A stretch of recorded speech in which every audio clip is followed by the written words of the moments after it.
Welcome to Crocodile MTG, your home of competitive, constructed play in all Magic the Gathering formats. Today's video was brought to you by all our wonderful sponsors, affiliates, and patrons. Thank you all for supporting the Crocodile MTG channel, and we hope you enjoy today's video. So I think what we're going to do is we're going to go ahead and call this cube done. I'll do my intro for YouTube again. And we'll jump into another one because I do like Vintage Cube. I like how it's playing out. So we'll go ahead and jump into another Vintage Cube here. But thank you so much for watching. If you're watching this on our YouTube channel, please hit that like and subscribe button. If you're watching this on Twitch, thank you so much for joining us in the fun today. And go check out our YouTube channel, youtube.com/crocodilemtg. Make sure you're following along both places. That way you can see all our content and participate when we're live on Twitch as well. So let's go ahead and jump into another Vintage Cube. Waiting for a few other players here. Oh, we had one join. We had two join and then one drop. I do want to give a big shout out also to our awesome sponsor, manatraders.com. Go check them out. They're a great card rental service for MTGO. And also if you play at major tournaments as well, they do rental services for that to rent actual physical cards. They're awesome. They're great. You pay a subscription each month, and if you use promo code Crocodile, you actually save 15% off your first 3 months signing up with our promo code. Thank you all so much for watching, though. Let's go ahead and get into this draft. We're waiting for two more people to join. Massacre Worm back from among the dead to hold your hand into victory. Unfortunately, we did lose that. But yeah, Massacre Girl was definitely, like, I'm surprised they played the freebooter knowing we have Massacre Worm in hand. If you're just joining in with us also, MTGO changed their sounds, which I haven't looked into our settings yet. But I'll try and do that here shortly. What do we pick in this pack? We have a couple interesting options. We have just good old Lightning Bolt. We have Blightsteel. I can't imagine Blightsteel as a pack 1 pick 1 though. We have Renin 6 as a pack 1 pick 1, which is kind of interesting. We could take Tolarian Academy though too, and also like just try to draft a really aggressive artifact deck. We have Upheaval, which returns everything to everyone's hands, which is kind of a crazy card. We just had that played in our last Vintage Cube. We have Shardless Agent. What's the most broken card in this pack? I mean, broken-wise, it's Blightsteel, but I feel like Tolarian Academy or Renin 6 is the pick here. Do we want to try and go like an aggressive route and build like an artifact deck, or do we want to just play Renin 6 and hope to strip mine our opponent? I think the safer pick here is Renin 6, but we'll keep this Force Blightsteel. I think the safer pick's Renin 6 here, though. We'll see if we can find like a strip mine or something here. Oh, if we had the Tolarian Academy, like we have Skull Clamp in this pack, we have Walking Ballista, we have Progenitus in this pack. That's kind of wild. We have a Thragtusk, we have a Swords, Lightning Strike, we have Goblin Welder. So if we're going for our artifact theme, like we didn't grab the Blightsteel, I have a feeling that's not going to wheel. But if it does wheel, it'd definitely be interesting to see if we can get it here. I don't mind Goblin Welder. I feel like that's one of the more broken cards, especially if we do get artifacts. We have Progenitus as well, though. What's the pickup here? Angrath's Rampage isn't bad. Walking Ballista. I don't know. Let's pick up the Goblin Welder and see what we end up playing here. None of these cards like really excited me like a super amount. We have Crucible Worlds. So if we take Crucible here, not only do we have an artifact, but we have this set up so if we get Strip Mine, we're in pretty good shape. I almost think we have to take the Crucible since we took the Renin 6 and see if we have Blast Zone also, which isn't bad. See if we play some really good land cards. Let's take Crucible here. Alright, we have a Taiga. We have a Brainstorm. We're going to end up picking quite a few lands here, I think. And I think we're just going to end up being like a fetch land ramp deck. I like Direfleet Daredevil also. Languish isn't bad. I think we just want to pick up the Taiga here, though.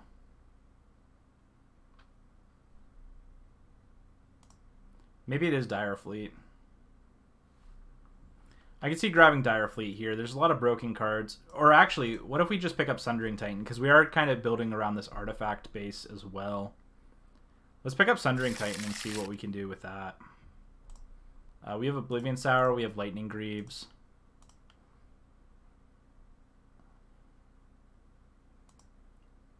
We have the Lava Claw Reaches as well. I kind of like the Sundering Titan here. I'm sorry, that Sundering Titan. I like the Sweltering Suns here as kind of a decent removal spell. Especially if we're going kind of like this red combo-y deck. Let's go ahead and pick up the Sweltering Sun here. Alright, we have Desperate Ritual if we want to be aggressive and ramp up. We have Eternal Witness, which isn't bad if we're playing like this recursive deck. I'm not a fan of any of these lands, really. Erika is not bad, but I think we just take the Eternal Witness here. I think Eternal Witness is good. I'm not sure how this deck's going to play out, honestly. I'm not familiar enough with the Vintage Cube full amount to actually see what we're going to, like, foreshadow what we're actually going to grab here. So I don't mind Bloodbraid Elf. Assassin's Trophy is also really good here. Torrential Gearhulk's an artifact we can recur, and a pretty damn good one at that. I kind of like just picking up the Bloodbraid Elf here.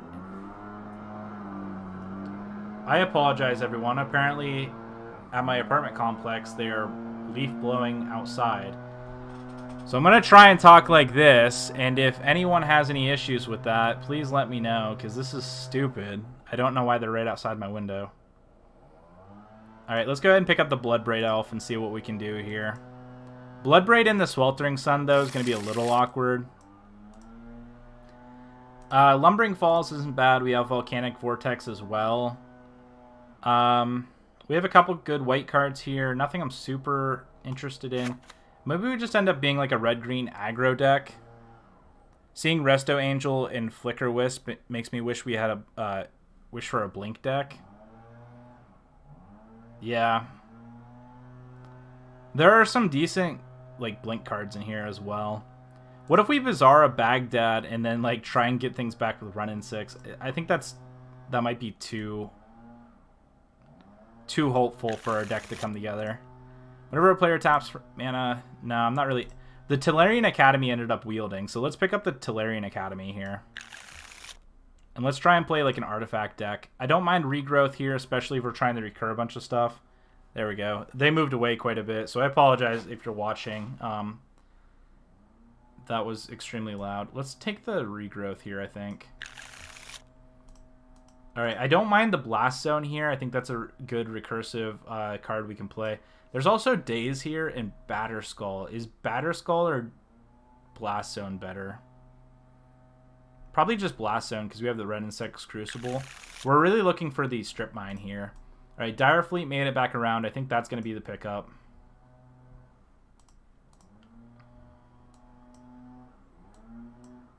It looks like they might be coming back down the... So I apologize, everyone. Let's take the Oblivion Stone here as another artifact. I'm going to take the Eureka, but I don't think we're going to end up playing it.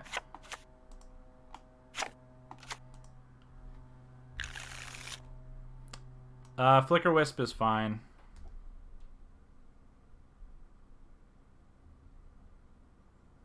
Not sure why anyone is working.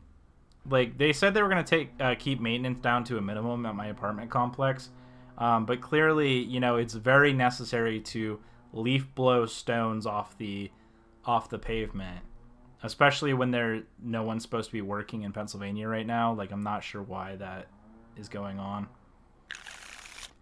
Alright, we have Karn Liberated in this pack. We also have we have a Relic. We have a Monolith. I think Monolith is pretty good. I like the Karn, though, more. We also have the Splinter Twin. All right, we're gonna pass Splinter Twin, but if we find like a find something like the Pestermite, we might just pick up and splash blue to see if we can just infinite win. I think we're gonna pick up the Karn Liberated here, though. I think that's a pretty good one. There's nothing really else I'm too excited about in this pack. Like, I like Finale of Devastation, but we're not really... I don't think we're a deck that's gonna play it. I also like Monolith, though.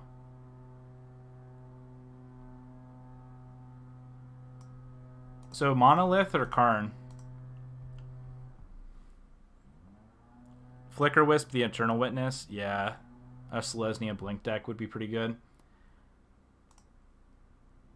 I'm going to take the Karn here. I think Monolith is extremely good, though. Hopefully we can find more lands. I'm sorry, not more lands. More ramp spells. I almost think we just take the Jite here as an extra artifact to help our Tolarian Academy. It's also not a bad card to have, especially since we kind of have mediocre creatures. Ooh, we could take a Magus of the Moon also. This is a deck I could see playing Magus of the Moon. Maybe that's the pickup here. Like a red-green, destroy your lands and like shut off your stuff. How many people are running non-basics though? I feel like there's quite a few basics here. So Magus of the Moon might actually not be the pick here. I think we just pick up the Jite. Alright, there's a Crater Hoof, there's a Copperline Gorge, there's a Mazavith. Plow Under, we have a Kitchen Finks also in this pack. Maybe I just take the Crater Hoof and hopefully, like, hope we can get some ramp elements. I feel like we're very underpowered at the moment. Like, I feel like our deck's not coming together like a super amount. Like, we haven't found the Strip Mine or anything yet. Let's take the Crater Hoof and see how this goes. Alright, blue-green. This just mills.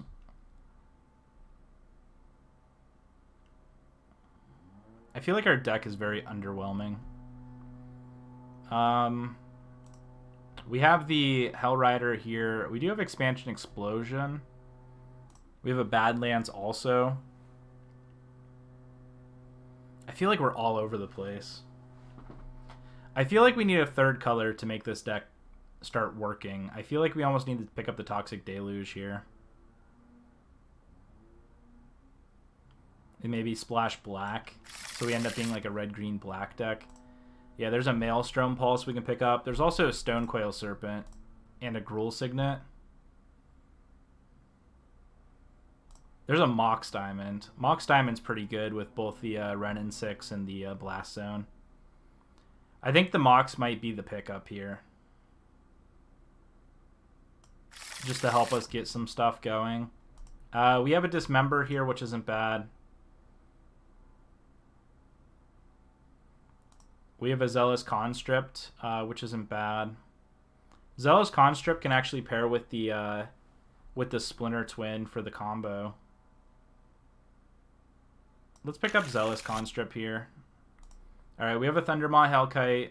We have an Unburial Rites. Thundermaw is probably the best here.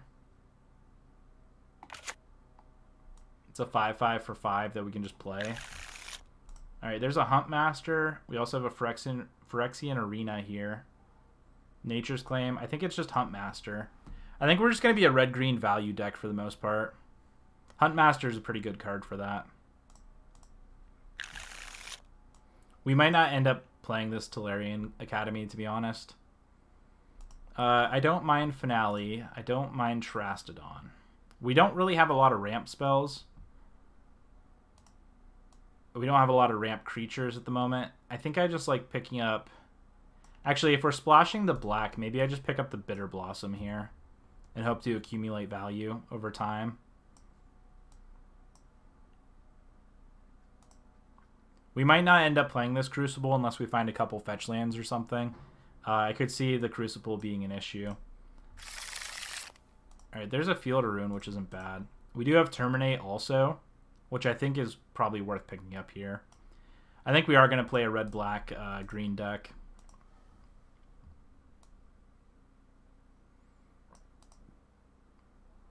Sundering Titan's not bad. I wonder if we want to keep it around, though. We'll think about it. I think Blast Zone's good enough to keep around. A turn 1 Renin 6 is going to be good if we're able to Mox and Blast Zone into it. Not Blast Zone, but like Mox, discard a land card, play like a Forest or something, and then Renin 6. Getting back the card we discarded.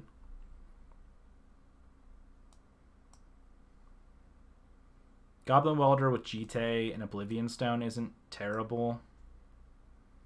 We don't have anything, though, like a...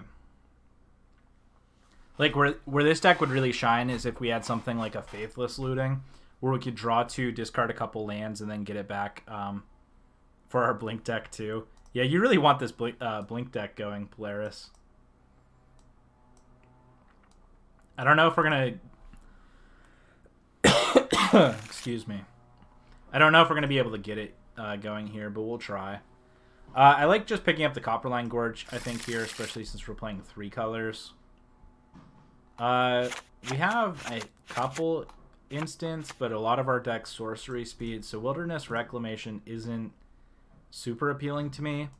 I think I'll pick up Expansion Explosion, but I don't think we're really going to play it. I'll pick up Fast Bond here, but again, I'm not thrilled about that card.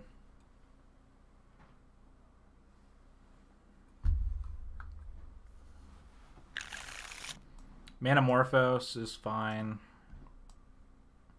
I don't know if we're going to play it, but we could if we want to.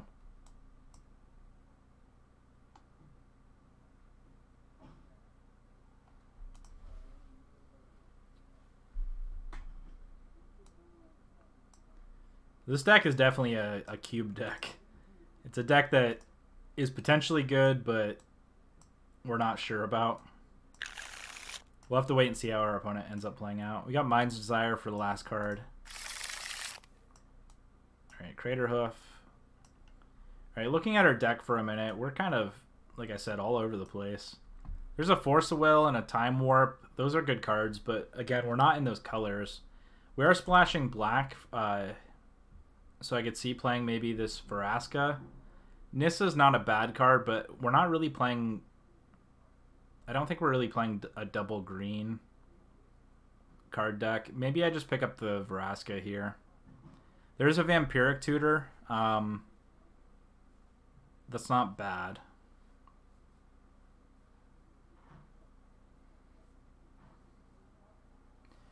I think the Vraska might just be the best card, though, we can play at this point. It's an Abrupt Decay. Plus, you can tick it up, sacrifice things, draw cards.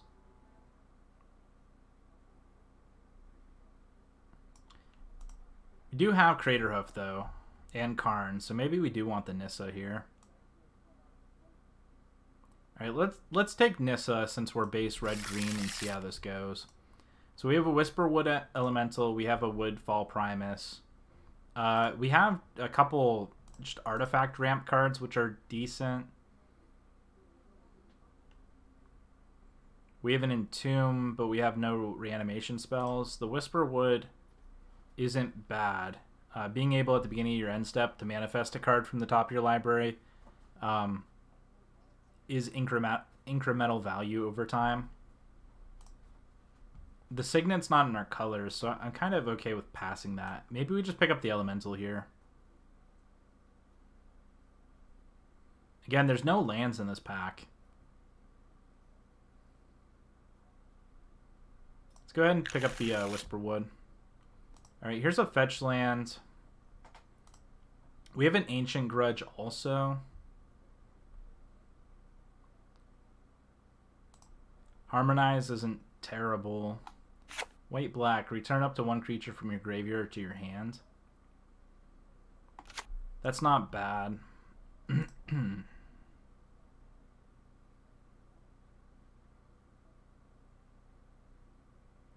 Are we kind of like a small creature, just swords deck? We don't have a lot of creatures at the moment. I'd like to pick up a couple more.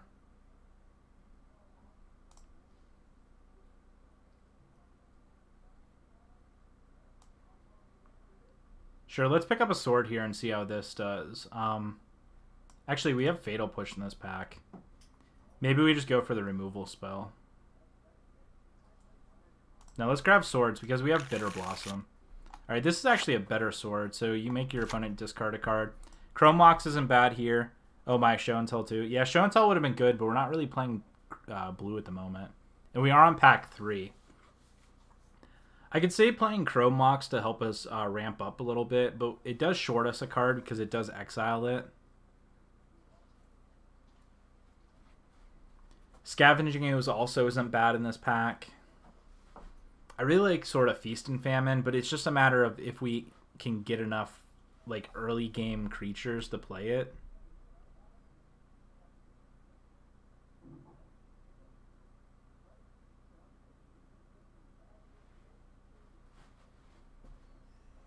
Maybe we do pick up the sword here just to pump our creatures some. I also don't mind the Embrus Seeker here. I'm gonna take the the Seeker might wield. I'll take the Feast and Famine. All right, here we have a roll off, which isn't bad. Rofellos, I'm sorry, and the Emissary. We have a Gitaxian Probe. We have a Lonestone Golem, which kind of fits into our slightly artifact deck. I'm kind of a fan of Wildfire here.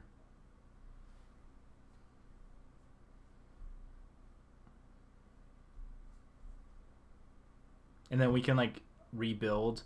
So I kind of like Wildfire here because we have the Nissa and the Brennan 6 and we and the Karn Liberated, and we can kind of rebuild our board after that. It's grasping a little bit, but let's take the Wildfire here. There's a Mindslaver and an Academy Ruins. We also have Courser and Incubation Druid in this pack. We also have a Sword of Feast and Famine. Maybe it's just pick up the Incubation Druid and help filter our mana some here.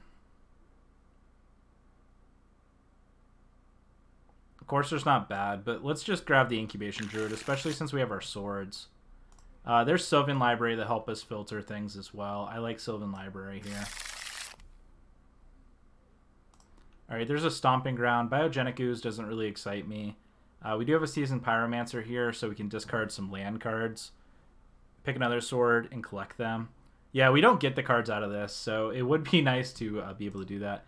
We have Sensei's Divining Top, though, so maybe this is a Sensei deck. I can see that with how desperate we are to find specific things. Let's go ahead and pick up the Vraska here. We're going to take... I'm glad that wheeled. We could just take the Orzhov Signet just as a ramp spell if we want. I could see playing maybe this Goblin Welder now. I'm still not a big fan of the Crucible Worlds or the Tolarian Academy. I don't think we have enough artifacts for Tolarian Academy. Sure, let's pick up the Fatal Push here. I'm not sure how this deck's going to play out. This just feels like a really bad sealed pool at the moment. Alright, 2 mana, 3/1, I guess. The Hold a Sword. Like, equipping Sword to this would actually be pretty good because our opponent can either choose to discard like 3 cards or take a damage off a sword. And yeah, we have Regrowth here, Renin 6. We never found our like our Strip Mine or anything.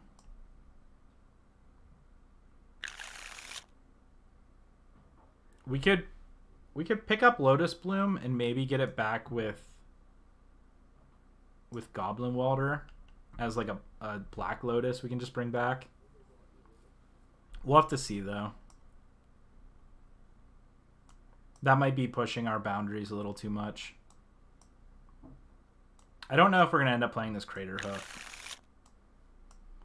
We'll pick up a Gideon Jorah here. I really have no idea how this deck is going to play out. We really don't have a lot of lands either. That's really in our favor. I'm going to play this Copperline Gorge. I don't know if we're going to play the Blast Zone just because of the way our deck is kind of shaping up.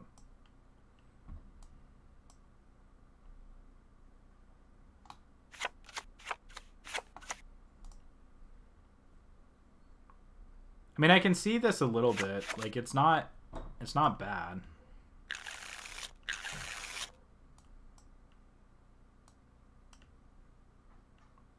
All right, so we need some creatures here. So let me go ahead. This is removal.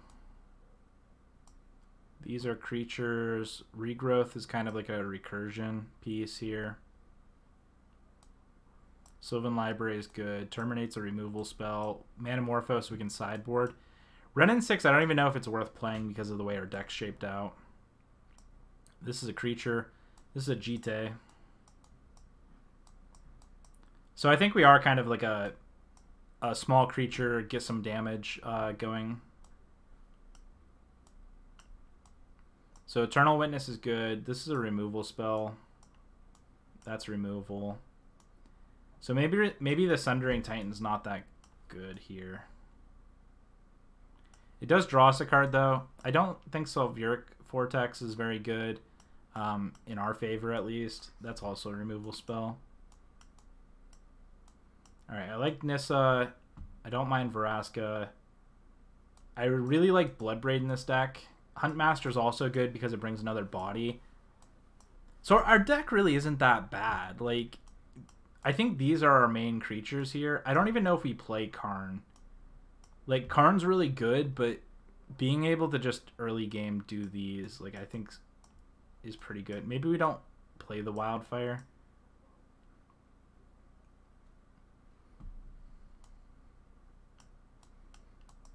I could see still playing Sweltering Sun, because if we play a small creature and then equip Jite or swords to it, we can actually pump the creature and then Sweltering Sun.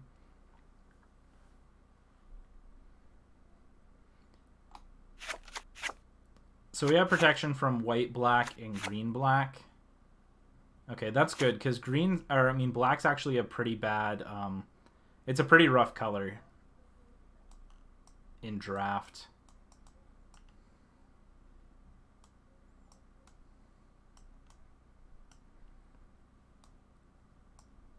So the question is, what do we cut here? I think I want to cut one more card, despite being...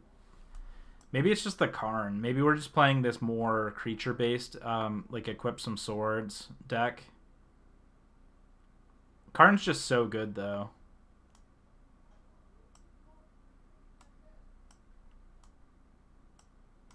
I mean, we have the Oblivion Stone also, that I'm debating playing or not.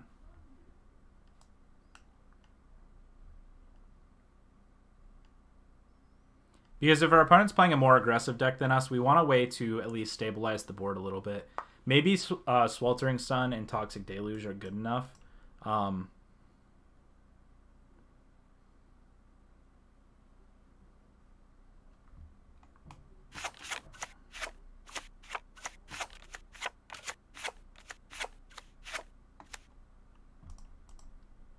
Maybe it's just Karn. Maybe Karn's a little overrated because of how good it is in Modern. So 5/5/7. Let's see. What would our turn 1 be like? And maybe we do want the Renin 6 still, because we can just forever have like a Fatal Push or something.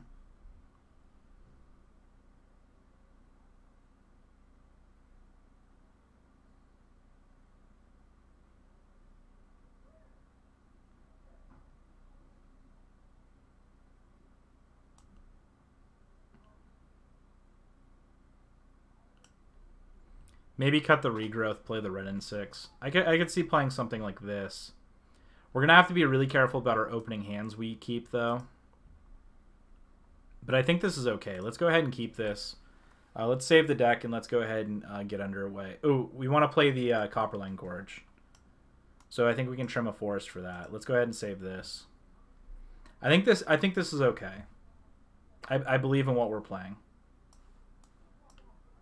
Our highest converted mana cost is 5, which is pretty different for the for Vintage Cube, but let's go ahead and try this and see how it goes. Our ideal opening hand would be like Mox Diamond, Goblin Welder, Renin 6, and like a sword or something, or even a Jite. But again, an early Bitter Blossom plus swords and things like that, just getting an incremental value is going to be really good here. All right, let's see how we do. I'm definitely a little nervous about how this deck came together. I'm not sure if it's going to be good or complete garbage. We might just get run over here. I would like to play first. All right, there's an early Bitter Blossom and a turn 1 Sensei's Divining Top. So this isn't bad. We're missing green, but we can find that with top, hopefully.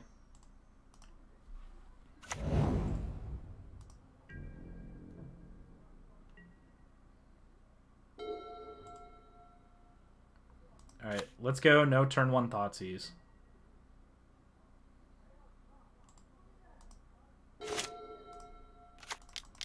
Alright, let's ride this Bitter Blossom to victory here.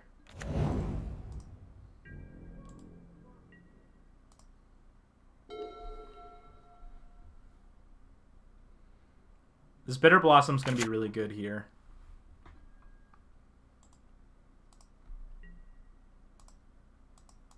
Let's pause on our upkeep. Let's go ahead and Sensei's top here.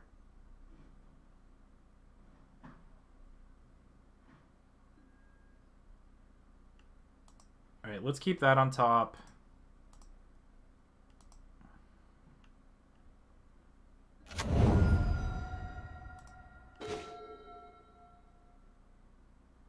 Let's go ahead and play this swamp. Let's not let them know that we have a forest already. Thundermaw can open the air for the fairies. And yeah, exactly.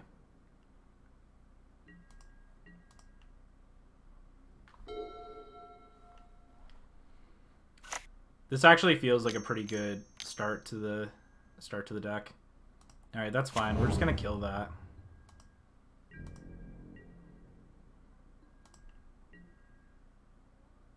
So we can't play Thundermaw this turn, so I think I'm gonna go ahead and play around Daze by playing Terminate on my turn. All right, let's put Whisperwood, Toxic Deluge, and Swamp on top. That way, in case they have a Thoughtseize or something, they don't get like a huge choice in what they're. We're gonna go ahead and play this other mountain here. I'm gonna go ahead and terminate the Spectator or Spectre. We'll go ahead and attack for 1.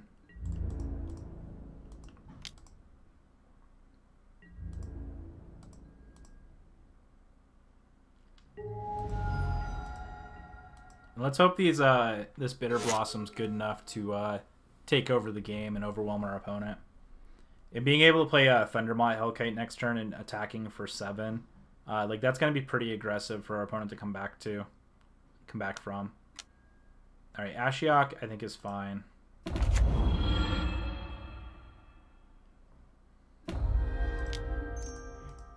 Let's look at the top of our library here and see if there's anything we want to trade the. All right, this is a little odd because we can. I think we just let our opponent have the Whisperwood Elemental, because we can just Thundermaw Hellkite next turn and kill the Ashiok. Like I'm not bothered by that too much. Let's go ahead and look at the next top 3. Ooh, maybe I just Vraska next turn and play around Daze again. I think that's a better play. I'm just worried that they have something silly like Daze, and I really don't want to run a Thundermaw Hellkite into a Daze. So let's go ahead here and play Vraska this turn, and then we have the ability to keep up our Sensei's top activation as well. And I'll just destroy Ashiok like this.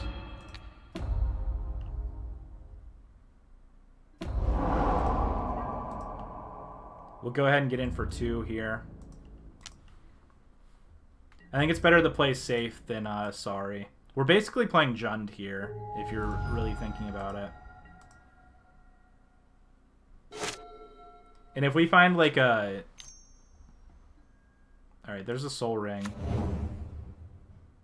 Our opponent seems to be missing land drops. Gonti. What are you gonna look at, Gonti?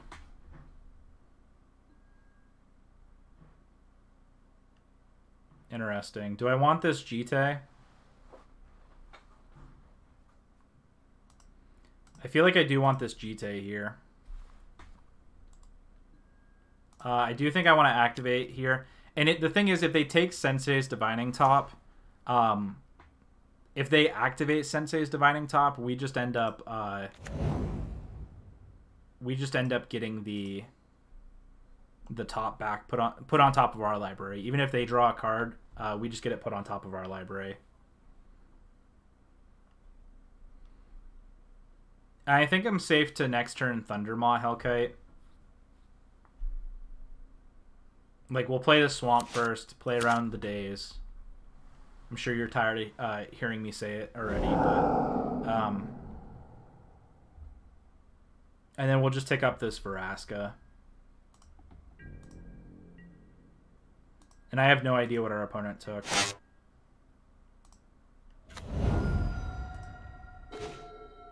There's an Eternal Witness, but we're missing our... we're missing our other green source.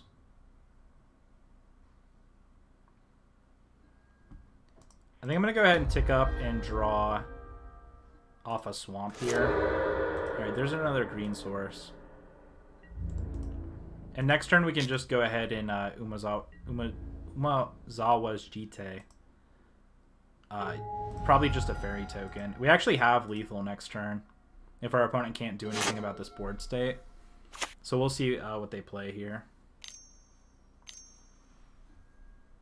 Alright, kill, I guess, yeah, kill the, yep. But this early Bitter Blossom just kind of overwhelming our opponent. Alright, and are they just going to attack Vraska for 2 here?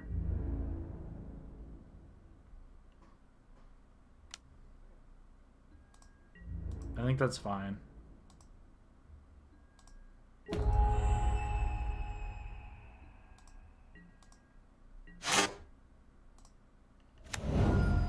I definitely think this turn we just play the Jite.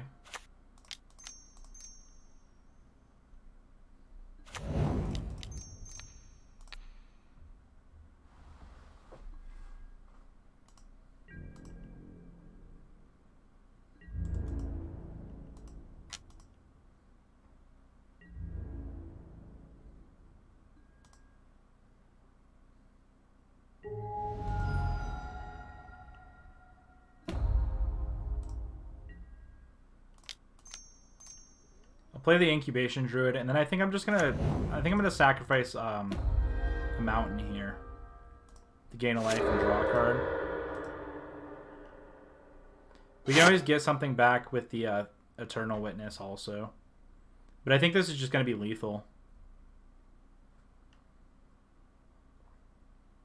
Like, even if they attack here, we can just kill the Necrotol. Alright, so they're going to gain 2 life here. I think that's fine.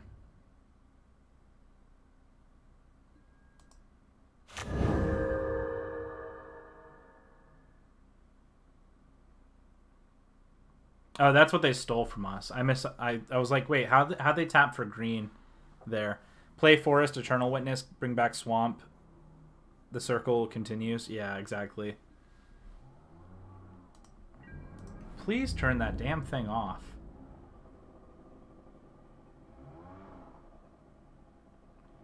Alright, that's fine. I think we just ping this down. Or actually, do we just have lethal? So we attack for 4 plus 2. Yeah. So we just have lethal at the moment.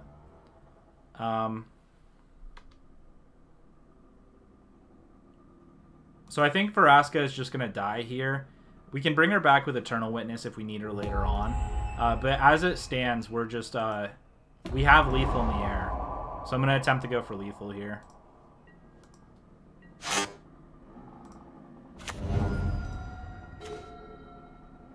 And there's Nissa who shakes the world. So do I just play Nissa, tick up on a land, and then attack? I think so.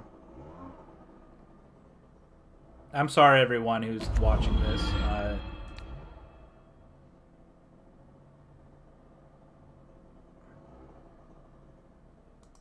I think we tick up on a forest.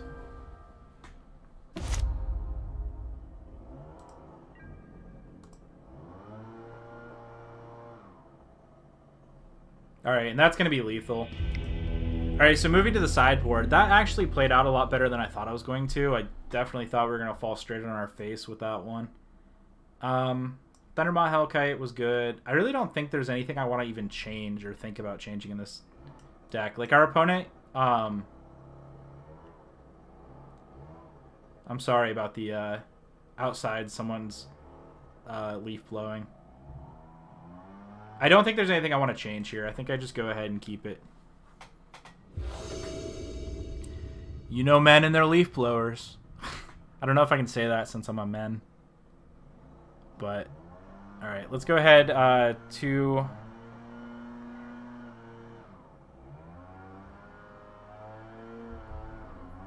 This is obnoxious.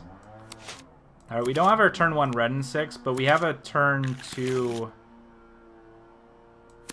We have a turn 1 Jite, turn 2 Sword of the Light and Shadow. I think this is still worth keeping. I'm a little concerned since we're running a bunch of double green cards. Okay, I thought our opponent just was skipping their turn for a second.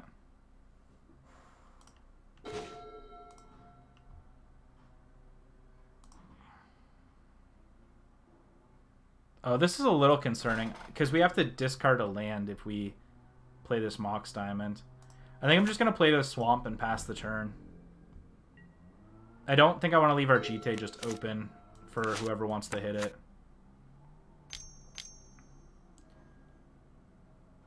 Now I wonder if they just take the Mox Diamond here. They could take the Jite or the Light and Shadow as well, though.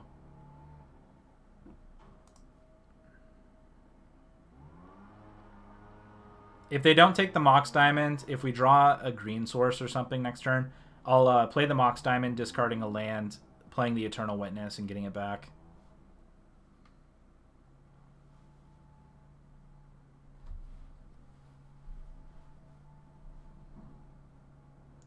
Maybe our opening hand was a little sketchy to keep.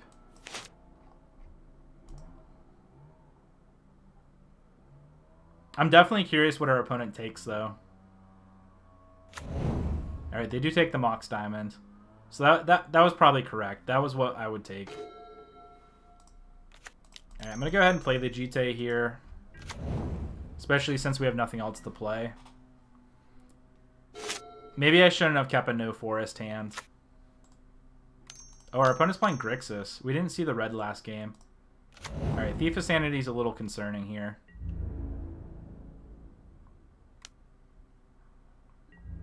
If we draw a land, that would be really good to Toxic Deluge this board. Thank the heavens. Let's Toxic Deluge for 2. Does this work? Do they have days? Oh, it works. Alright, let's go ahead and pass the turn here. And now we have green mana. We can play Incubation Druid next turn. If we draw another forest or another land of some sort, though, I think I'm fine with playing the Mox Diamond, Eternal Witnessing, getting the land back. I think that's a better play. Is this Ashiok? Oh, it's a... Okay, they're ramping up pretty hard here. So hopefully they don't have anything like an Ugin or something. Ooh, there's a Bitter Blossom. I think Bitter Blossom's the play here. And then next turn we can play Sword of Light and Shadow.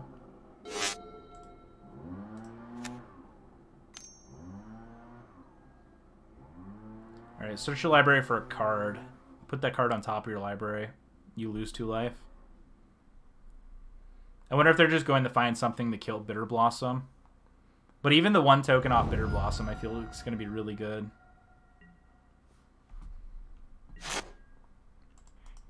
I'll just always yield. If it's on the stack, it's going to yield. Alright, there's a Sensei's Divining top. Maybe I play top here and play Incubation Druid. That way we can kind of keep our mana going. And then our upkeep, I'll use top here. I'll attempt to find a land of some sort. That way we can get this Mox out.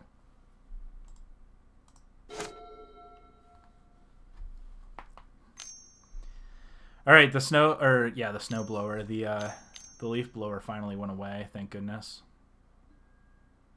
All right, Worm Coil is going to be a tough one to beat, but I feel like we can do this.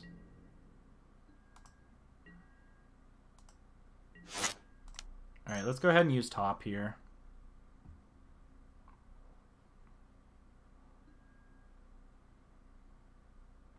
Fatal Push is going to be good, especially if they have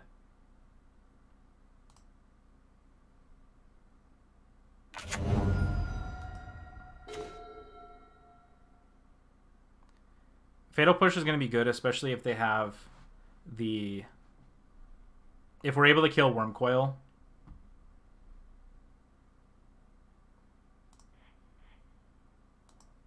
Maybe I just draw here. And the reason for that is I want to play Mox Diamond. Discard a land, play a land. And now I have the ability I can either Whisper Wood or I can play Sword of Light and Shadow.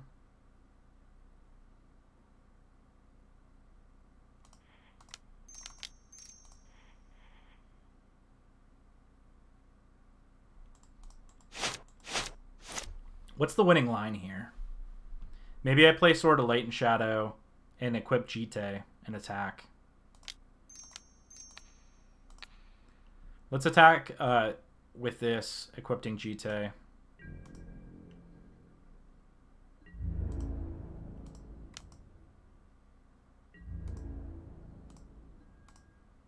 And then we'll just play Sword of Light and Shadow.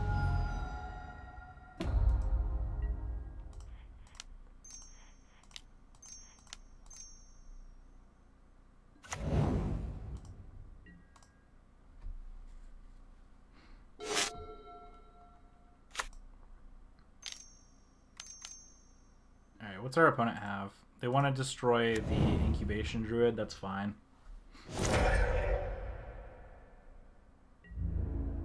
Good thing I didn't use last turn just to adapt the Incubation Druid.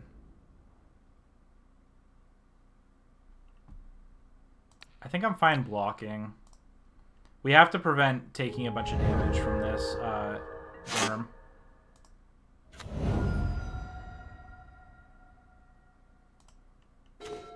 Alright, I know the top card of my library is top. I also know that the top card of my library under that is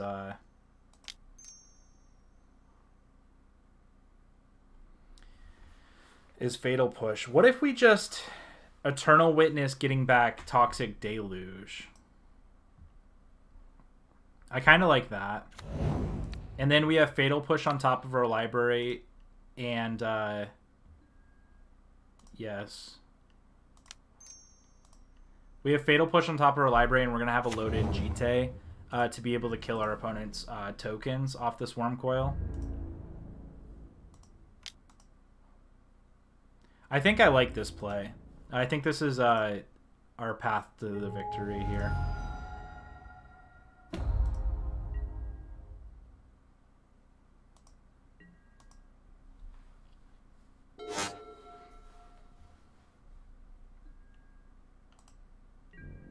Alright, they're going to attack with everything here, I assume.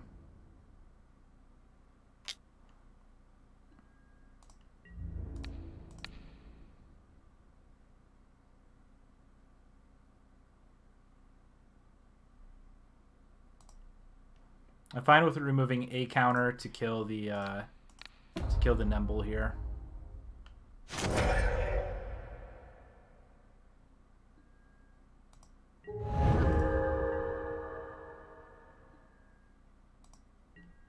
Let's go ahead and look at the top 3 cards of our library. I'm pretty sure I'm just taking the Fatal Push, though, next turn. That way I can kill the token. Nissa is definitely interesting. I'm going to leave Nissa on top, but I'm going to put Sylvan Library between the two. And now I think we just get in.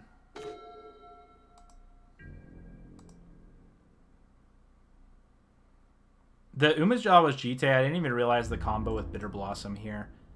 Like, it's just absolutely insane. Maybe I should have equipped Light and Shadow and got back the Incubation Druid also.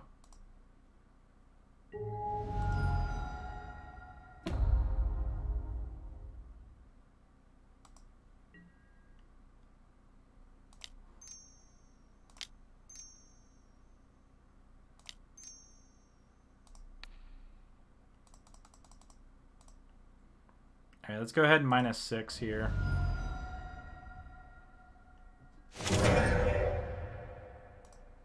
And now we have the Fatal Push and the GT to be able to take out our opponent's 2 worms here.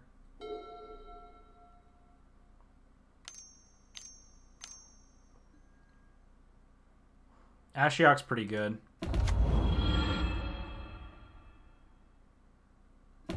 Especially since they're hitting our Nissa here.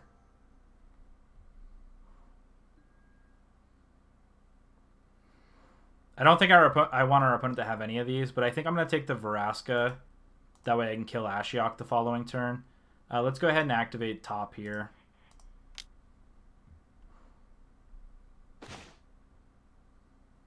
So our opponent's going to get Nissa, Sylvan Library, and Sensei's Dividing Top, which is really good, but they can't cast any of them. They just exile them. And we're going to be able to use Vraska to kill the Ashiok here, which is good.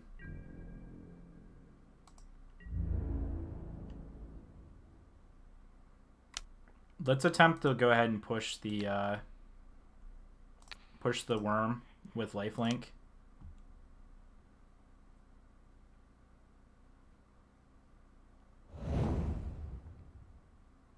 All right, and now I'm going to attempt to kill this worm with the GT counters.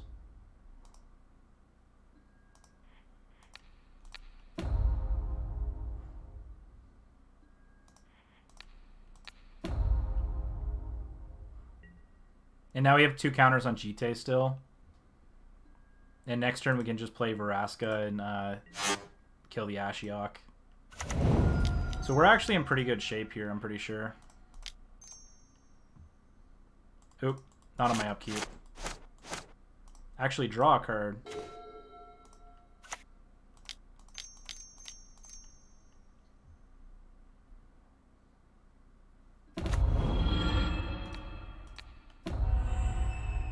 In here, I think I'm going to equip the Sword and Light and Shadow. That way, in case our opponent draws a removal spell, they can't just kill my Fairy.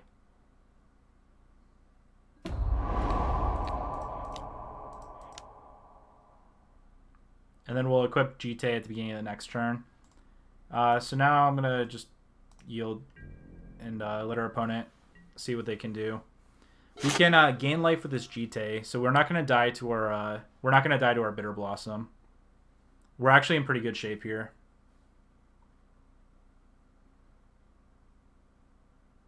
I feel like this deck actually turned out better than I expected.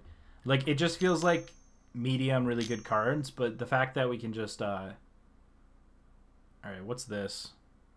I find the idea of Fairy carrying a GT and a sword twice the size interesting.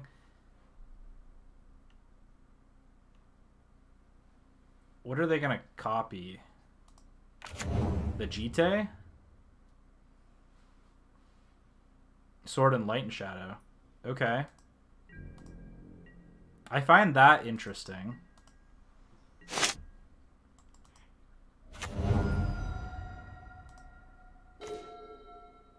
How's this Sword and Feast and Famine looking? I think we are going to go ahead and play the Feast and Famine here.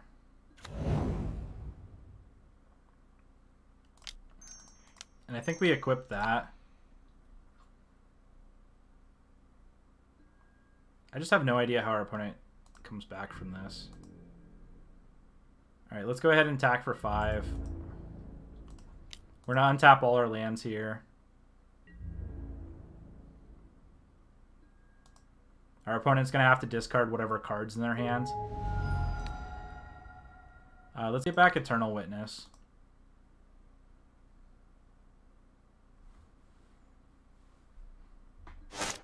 How's a dual wielding fairy look to you all? I would like to use the ability. Look at that, and we gain life, so we don't lose more to the Bitter Blossom. All right, here's a little bit of a combo. So I'm going to tap a bunch of mana here. I'm going to go ahead and sacrifice the swamp here. Ooh, Bloodbraid Elf. That'll be good for next turn. All right, I'm going to play the Eternal Witness. I'm going to go ahead and get back, I think actually the safer get back here is maybe Fatal Push. That way if our opponent plays anything that's CMC's less than 2 and they try to equip Sword of Light and Shadow to it. Maybe I should just get back the Swamp, though. I don't know. Is there any advantage of getting back the Swamp? I guess not. Our total CMC is 5.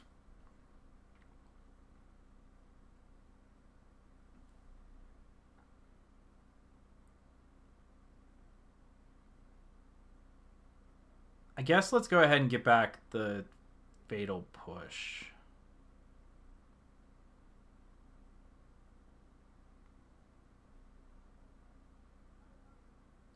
No, let's get back the Toxic Deluge, because that can hit around the Sword of Light and Shadow.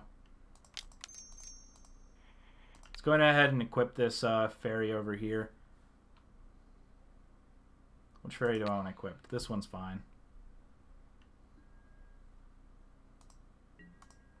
And then next turn we can, if we need to, we'll equip Jite to this fairy minus like 7 or whatever we need to do. Pump up this fairy beforehand and still get in for 2. Yeah, I think our opponent, I don't think there's a way back from this. Like, we just Bloodbraid the next turn. And whatever we hit. Do we keep Sweltering Suns in our deck?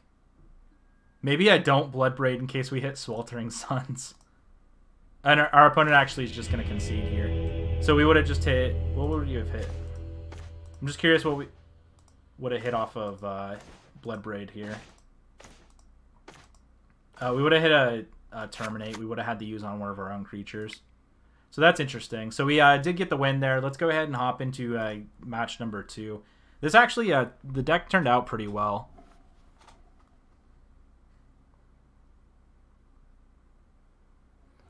Thank you all so much for watching. If you're just tuning in, my name's Jordan. I run a YouTube channel called Crocodile MTG.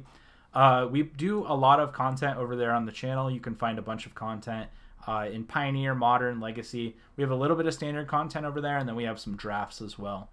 So I focus on competitive Magic for the most part, but I focus on creating an environment of learning. You know, if I'm in the wrong, if I make a misplay, I'm going to point it out. I'm going to not just ignore it or get upset about my misplay. And I'll talk about it and why it's a misplay. And I'm trying to focus on growth, learning. That way we all can develop our skills. But thank you so much for being here and watching. If you are watching this on YouTube, go check out our Twitch channel and follow along there. That way you know when we're live. And if you're watching this on YouTube as well, please hit that like and subscribe button. It helps support the channel. It's absolutely free. But let's go ahead and get into match number 2. So we are going to go ahead and take the play here. I think this hand's worth keeping. I think we have the Incubation Druid and the Feast and Famine, which is pretty good. And it's a little bit of ramp as well. So let's go ahead and keep this. Let's go ahead and see what our opponent is playing as well. We have a pause on our upkeep. Let's go ahead and get rid of that. Start with a Swamp and pass the turn. We have a couple red cards in hand, which is a little awkward, but if we draw a Mountain, I think we're pretty okay there. Especially if we get this Feast and Famine down. What would you say is the card that when your opponent plays it, you lose all motivation to keep playing? So in the sense, and playing more competitive Magic, I'm not really, like, I don't get tilted so much like with cards anymore. Like if someone, especially like you'll see in a Commander video I posted a few weeks ago, like I play like land destruction in Commander and things like that. Like people get so tilted about that, but I honestly don't, like, I don't mind. Ooh, there's a Nissa, that's good. I really don't mind too much of Magic. Like cards were printed, cards were made to be broken. Like I don't mind people playing the cards that they want to play. If they want to play an Armageddon or if they want to play like Control Magic. Mindslayer combo I think is fun to watch. Like I really don't get bothered by that at all. Alright, I'm just going to jam Feast and Famine here and pass the turn. Next turn, hopefully we can play Nissa and start attacking with 3/3s. Our opponent looks like they're on green-white, maybe black. They just played a Mox Jet. It looks like they're missing a land drop, but they were able to play Mox Jet, which is good. Oh, maybe not. Okay, they had the Tireless Tracker. That's pretty good. I might have to Deluge next turn.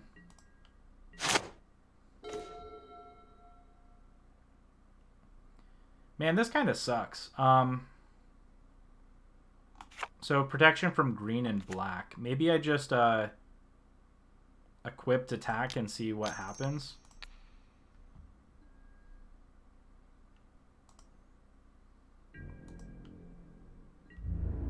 Like, I'm assuming they block here. Maybe I just wait a turn then, because I can block this Tireless Tracker if I need to. The answer is actually a really wholesome lesson. Yeah, exactly. Like, Magic cards were printed to be broken. Like, I'm fine with players playing broken things. All right, Whisperwood Elemental. So I'm definitely gonna have to Deluge next turn if I want to stay in this game.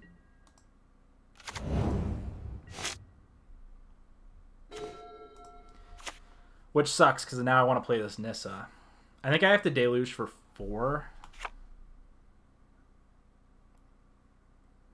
Until end of turn, face up creatures you have whenever this... Okay, so I can Deluge for 2 here and keep the Incubation Druid around if I want.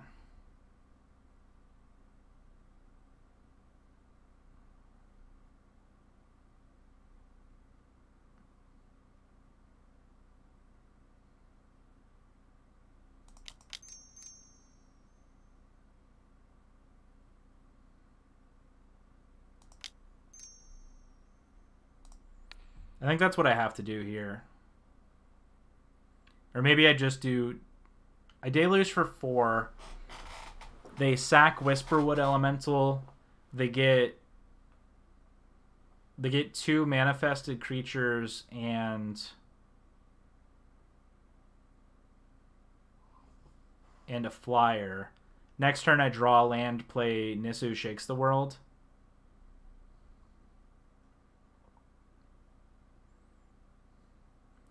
Or I can manifest for 2, keep my Druid around, then they manifest each turn. Let's go ahead and manifest. We'll Deluge for 2 and see if they want to Whisperwood, like sack Whisperwood in response. Alright, it looks like they don't. And we unfortunately can't tap this for anything other than add 1 mana of any type that a land you control can produce. So we don't have red yet, so we can't unfortunately do anything about that. Alright, so our opponent's drawing cards here. Skull Clamp was the card they manifested. That was kind of crazy. And they're missing land drops? That kind of sucks. Let's draw a land here.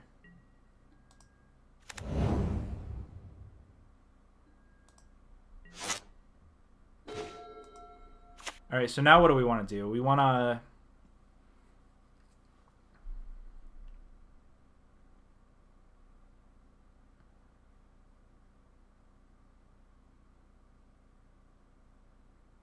If we attack, they can block. I think I'm fine with attacking, though. And just following up with a Nissa with a blocker.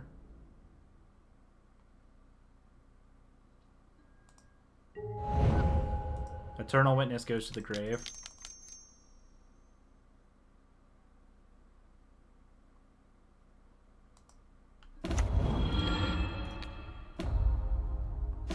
Sure, why not?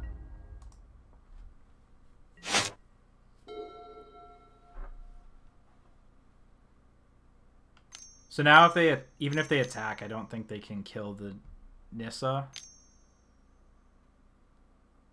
Unless they have some sort of pump and removal spell at the same time. Alright, our opponent has 3 green and a white mana.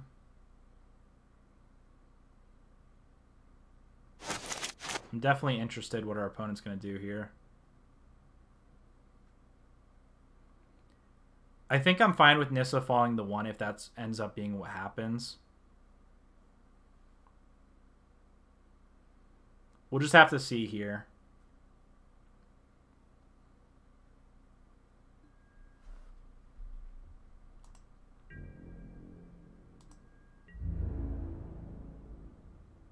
Oh, they actually couldn't block with the Feast and Famine.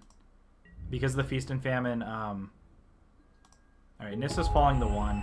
But we still have a ton of mana next turn.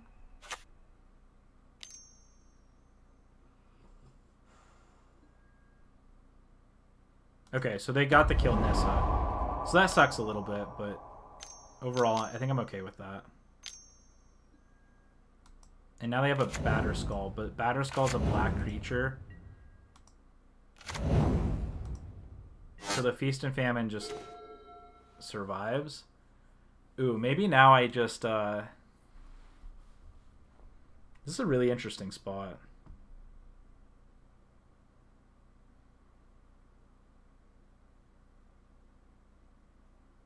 If Nissa was around, what I'd do was equip Feast and Famine and attack.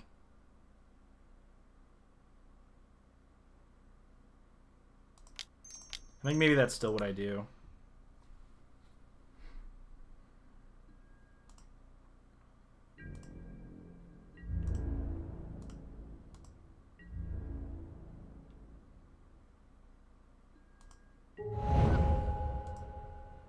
And now I play Sword of Light and Shadow, and I can equip it to the Incubation Druid next turn and get in with something.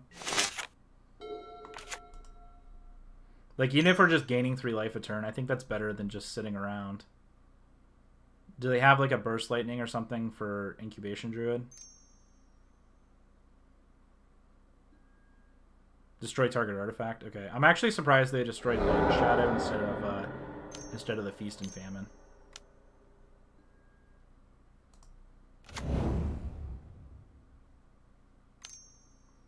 Interesting.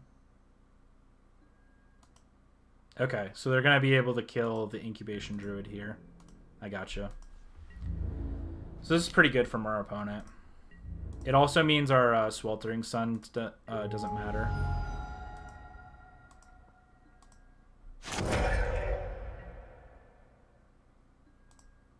And they're going to be able to manifest a card here. So this is actually pretty interesting because the Whisperwood Elemental now is able to...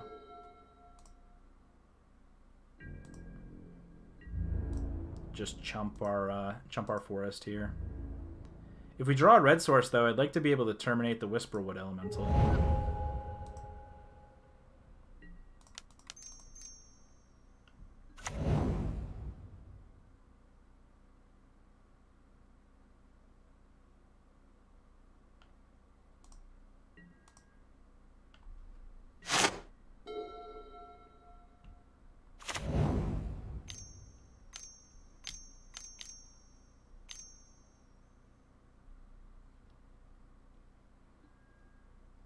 Inferno Titan.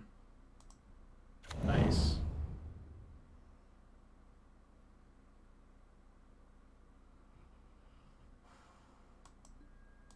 Yep, 1 damage to me. Alright, at the end of turn here, I think I'm just going to cycle the Sweltering Sun, because it doesn't kill anything on this board anyhow. Deal 2 damage to me, yep. Alright, we're on a 2-turn clock here. We gotta find something pretty good. Alright, Eternal Witness, bring back Toxic Deluge. That can stabilize us.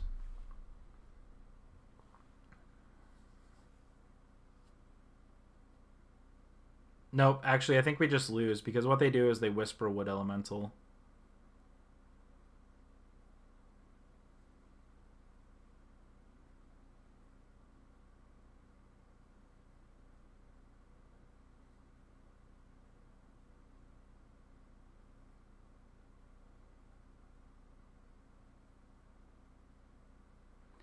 I think we just have to concede here.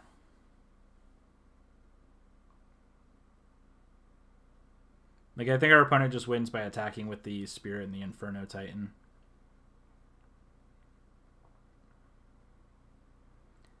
Yeah, not drawing a red source for all those turns kind of was rough. I think we just have to concede. Like, the best we can do is Eternal. So what's going to happen is I play a Forest. I Eternal Witness, getting back Toxic Deluge. Now what happens is I minus the board. Actually, what happens if I minus 4 the board? Whisperwood Elemental. Inferno Titan doesn't die. And then they attack, and they... Actually, so if I minus 4, I go to 4. If they attack, I have to chump block. Never mind. I can't do that anyhow because I have to tap my Forest to even Toxic Deluge right now. So if we minus 6 here, what happens is we fall to 2. Our Whisperwood Elemental opponent sacks it in response. Because the Infernal Titan dies, they get to manifest the top card of their library, and then they can just equip Fire and Ice to it. That being said, let's go ahead and attempt it. If they forget to sack their Whisperwood Elemental, maybe we get lucky. But let's see what happens here. We'll play to our outs, and our out opponent, sadly, is our opponent. Our opponent misplaying.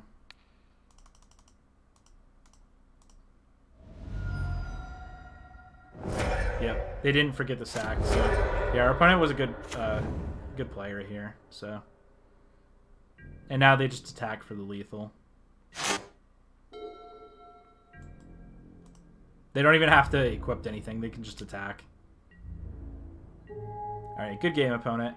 That was a good play from them. All right, so what do we want here? So Sulfuric Vortex, I don't think is something we really need. Fast Bond, not really. Karn's fine. Crucible's unnecessary. We have Oblivion Stone, but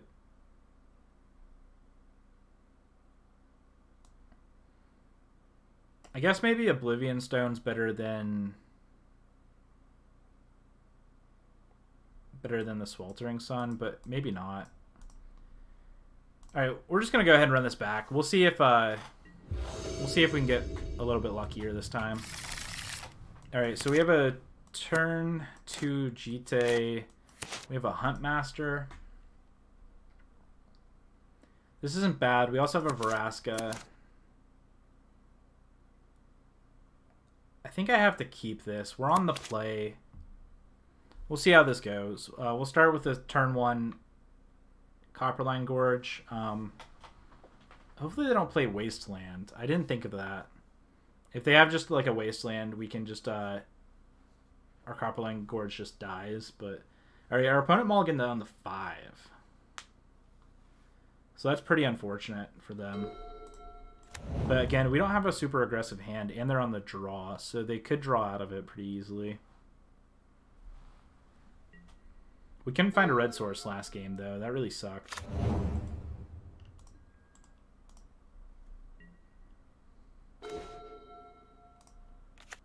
Alright, so this isn't bad. We'll go ahead and Jite here. Next turn we can play Sword of Feast and Famine. The following turn we can play either a Vraska or a Huntmaster. Alright, Tide Taker from our opponent. Excuse me, I had a bunch of coffee and now... Ooh, we actually get to... Okay. This is pretty good. We get the Huntmaster this turn.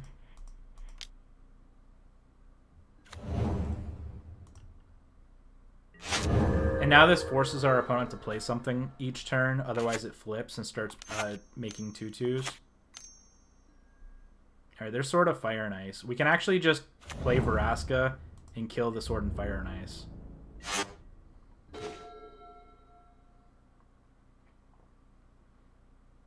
Oh, and our opponent just concedes here. I was gonna say what we can do is equip Jite and then play Bitter Blossom, but yeah, that was just too much for our opponent here. Alright, so we have Wildfire. We have Zealous Conscripts also. Is Zealous Conscripts better than anything else we're playing? I don't think so. I think for the most part this is okay. Let's go ahead and keep it. Keep it the same way. We'll be on the draw this time. All right, I don't feel like this is great, but we do have our mana we're looking for, except let's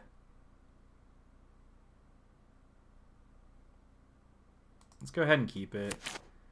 I mean, Thundermaw Hellkite's really good here, and Bloodbraid Elf can find us something decent.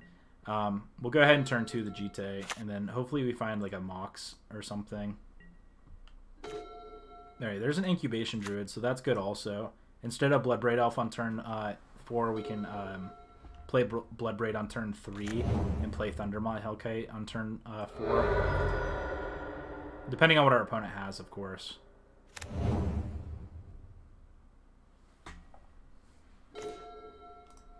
Alright, there's the Sweltering Suns also. Let's see if our opponent has anything, though, to kill the Incubation Druid. If not, hopefully this Bloodbraid Elf is pretty decent here. Sweltering Suns isn't bad either.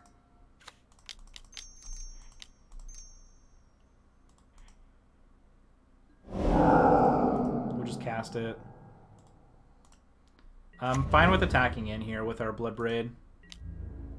Next turn we have the option to either GT and start getting damage done that way, or we can just Sweltering Suns. I mean, play the Hellkite. Which Hellkite's the more aggressive play, which I kind of like. Like, our opponent's playing for the late game right now, and I think if we can just get through... Oh, they have a Bloodbraid of their own. I wonder what they're going to hit. They play Eternal Witness, getting back a fetch land. That's pretty good.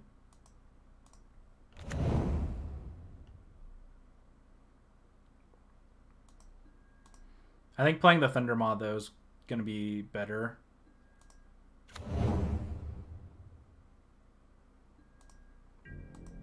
I think the only thing that's stopping me... How good is just Sweltering Suns next turn? I guess it depends on what we draw.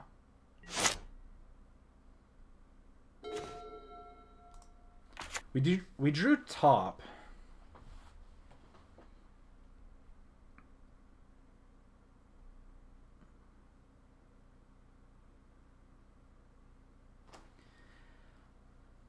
They have a fetch land in hand. We can Hellkite this turn, attack in for a bunch of damage. We could GT this turn, attack in for a bunch of damage.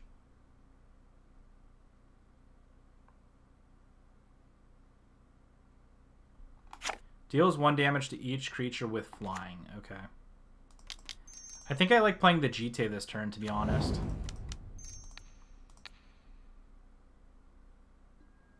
And then we can kill, if they block with something, we can kill it.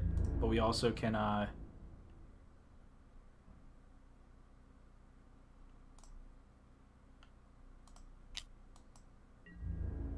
we can also kill Tireless Tracker this turn, which is my goal. Plus I can play top, though, this turn, which is appealing. We'll just go ahead and kill Tireless Tracker now.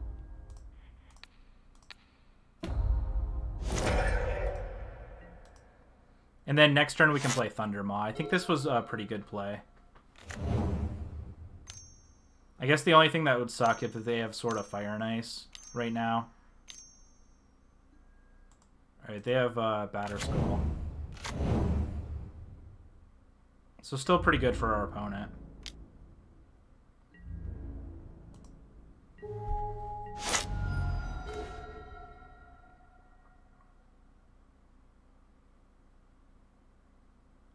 We're still missing our black source, unfortunately, for Fatal Push.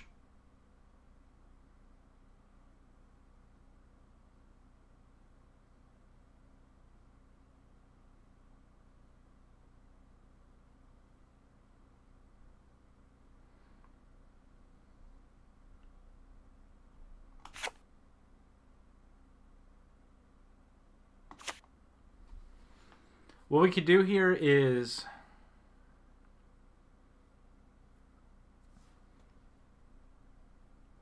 we could incubation.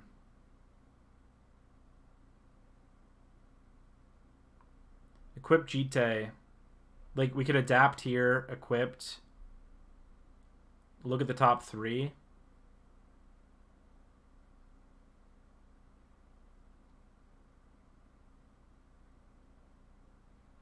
Or we could just get in for 8 and threaten lethal next turn.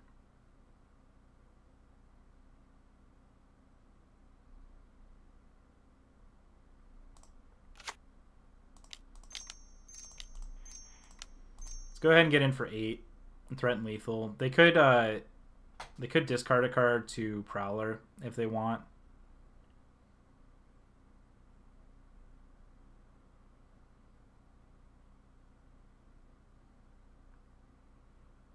Like, our opponent's attacking back for 7, which is a little concerning.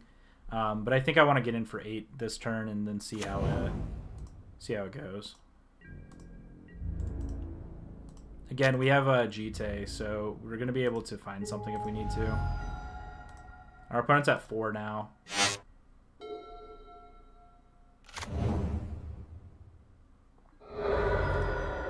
They fetch down to 3. They have to have something really good here.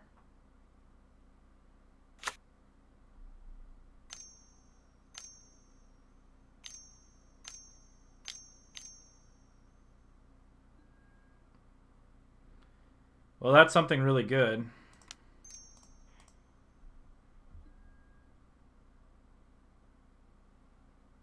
And we're completely locked. This really sucks.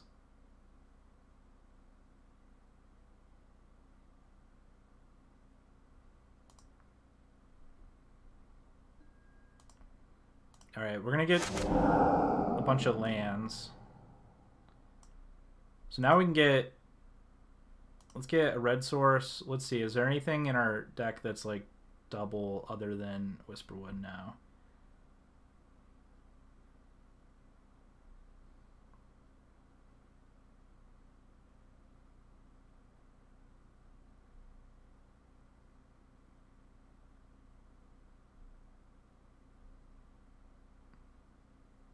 I guess let's get 2 red sources and a black source.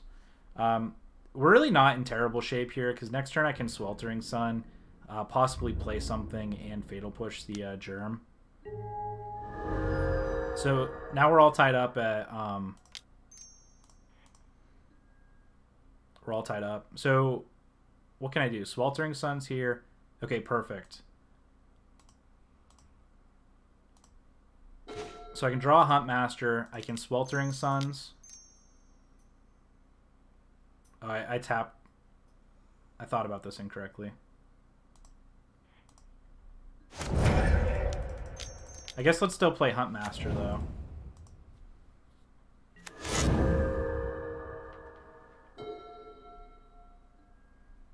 And next turn we have Fatal Push for the Germ.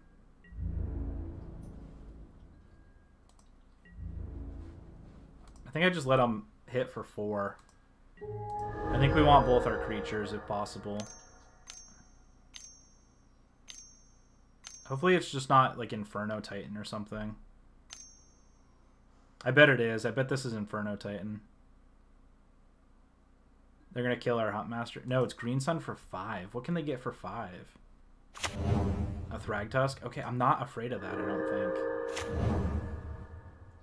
They gained a bunch of life, which is a little scary, but... Alright, let's go ahead and upkeep here.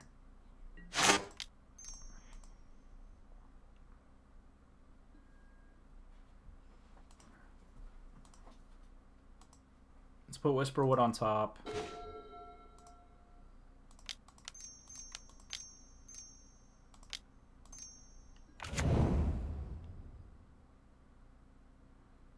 And I don't want to equip Jite here because I want to leave up top and Fatal Push.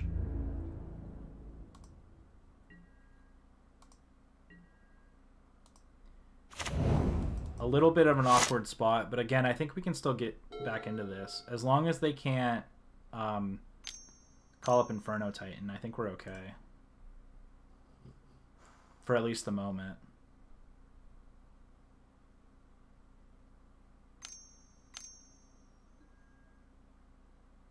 Abbott, okay. They can only play this card until end of turn. What do they reveal? A land? Must have been.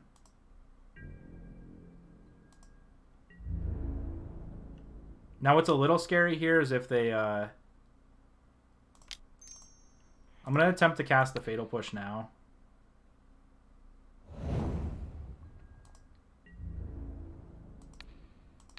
I think I'm going to double block this.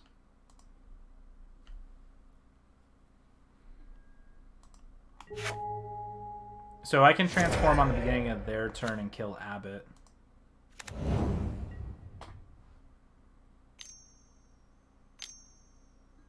Alright, they're going to draw a card.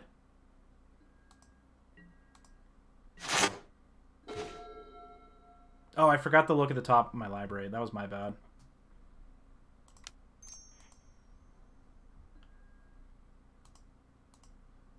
So what do they have in their graveyard? Can I cast anything exciting? Plague Wind.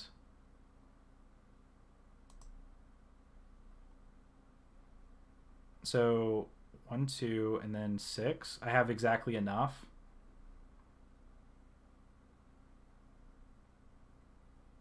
Or I can just attack with the Whisperwood.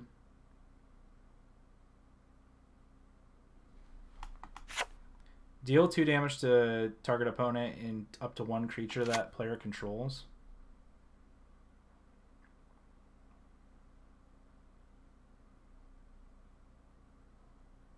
I think I want to save Dire Fleet for a moment. Oh shoot, turn off.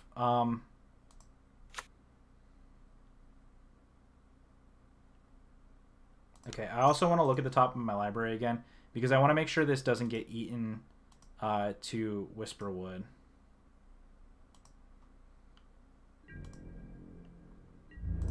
I'm gonna get in for 5 or 4. I mean, we'll see if they block. Okay, they double block.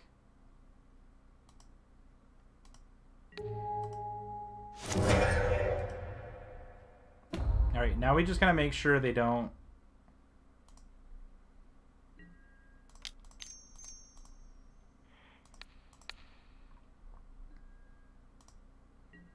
All right, now this transforms. I guess deal damage to that.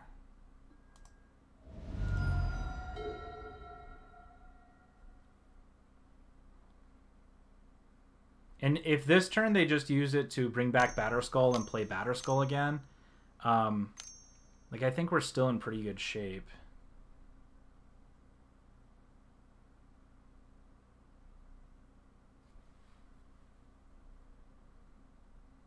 Like right now this is an 8/8 with Trample.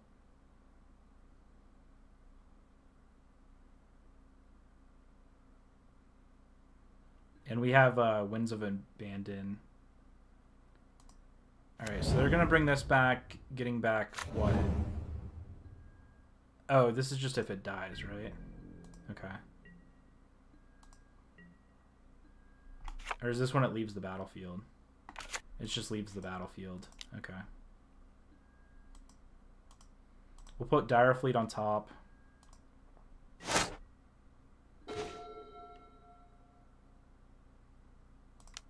think I'm going to start off by looking at the top of our library. Alright, there's a Goblin Welder. Nothing I want to get off of Goblin Welder at the moment. We'll at least put it on top again. So they can return 2 things. So what do they return? Just Abbott?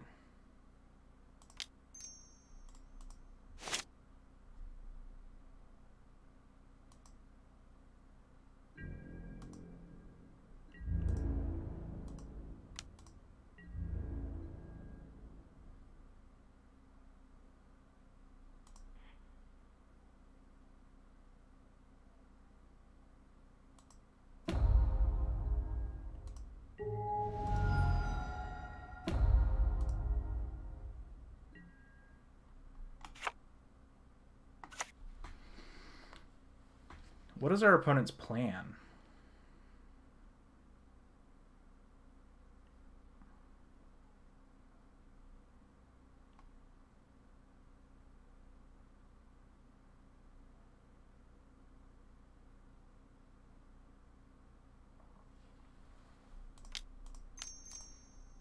I think I'm going to go ahead and Dire Fleet now. It's going to transform our Rage of the Fells again, but at least, like, we get back... Alright,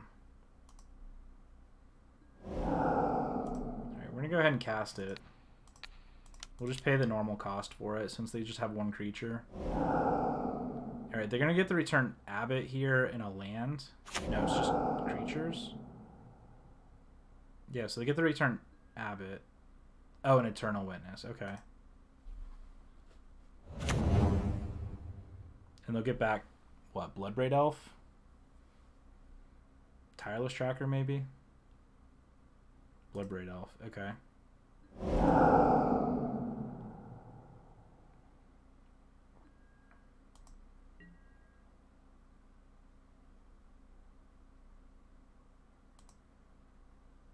Alright, I know the top of our deck is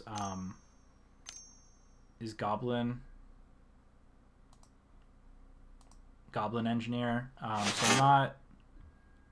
Alright, we're going to transform. It's going to make a wolf. We're going to gain a couple life here. Like I said, I'm not too worried about the transform here. Alright, Bloodbraid. Oh no, destroy target artifact or enchantment. Alright, yeah, that was clear. Leave the choice. So minus here. Minus here. We'll gain 2 life. Gain 2 life. Alright, that's fine. They can GT. Ooh, what we can do though is we have that Goblin Engineer on top. We can transform our top back into a GT.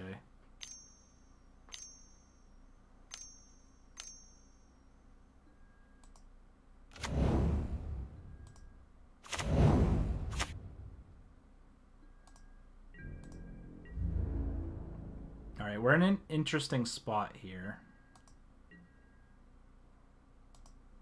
We'll draw the Goblin Engineer. I'm going to start with top. I'm going to look at the top of our library. Eternal Witness.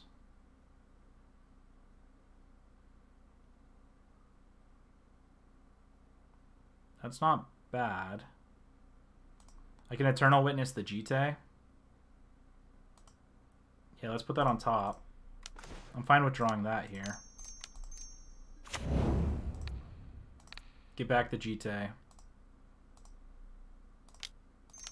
Play the GT. Equip the GT to Dire Fleet because it has first strike. Play the Goblin Welder. Attack in. And I can literally kill anything on this battlefield.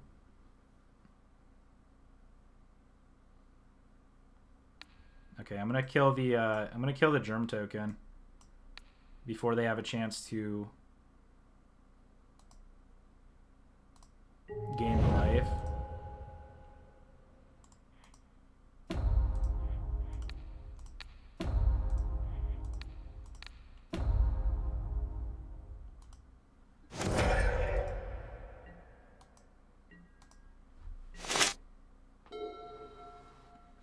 Even if they equip the Batterskull to the Bloodbraid right now, like, I don't mind that. Does this have Trample? No, it has a Reach, though.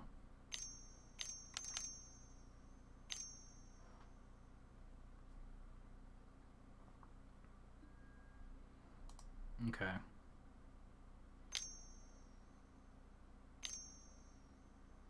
Are they gonna play a... Oh, Body in Mind? Damn, I wasn't ready for that.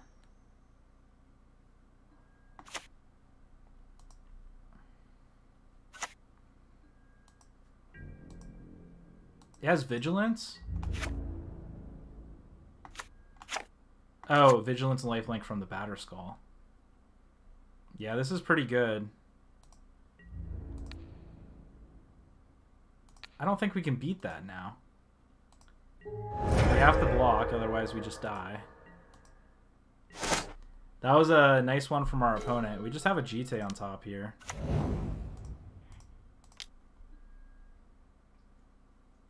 Toxic Deluge for 8? That's what we have to do. This is not looking great.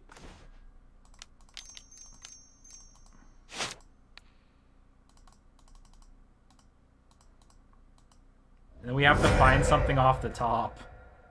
I don't know how this is going to work. Actually, our opponent can just attacking with stirrings here. Yeah, there was absolutely no way to win that. It had protection from green, so none of our creatures dealt damage with Jite. Yeah, and they just attack in here for 3. This was actually pretty rough. But yeah, that unfortunately our opponent's going to get the win here. These were good games, though. This was definitely a close for each of us. I don't know if there's any misplays, but if there were, feel free to point them out. But yeah, our opponent's going to get the game here. Good game.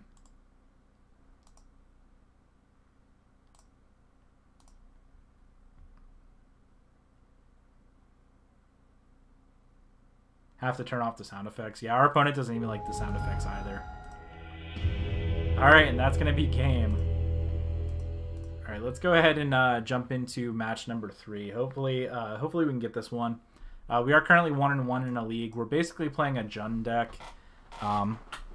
We have quite a few good cards in this deck, though. Like, I'm overall impressed with how we've been playing. Our opponent basically had the same exact creatures we did. It was almost like a mirror match. Thank you all so much for watching, though. If you're just tuning in, my name is Jordan. I run a YouTube channel called Crocodile MTG. And we enjoy playing like drafts and MTG Arena and things on stream here. So if you enjoy that kind of stuff, go check out our Twitch channel, twitch.tv/crocodilemtg as well. Well, this sucks. We've had 1 land in each hand now, so we're going to have to take a mulligan down to 5. Alright, this is better. We have a turn 1 Sensei's Top into a turn 2 Bitter Blossom. Let's go ahead and keep this, I guess. And hopefully our opponent doesn't have...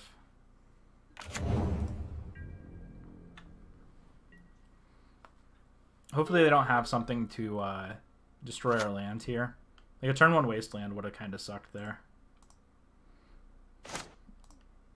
Alright, I'd really like a land next turn. That way we can play this Feast and Famine. Alright, we got through with the Bitter Blossom, thank goodness. I was worried about like a Spell Pierce or something. Alright, if you hear any noises in the background, that's unfortunately my dog.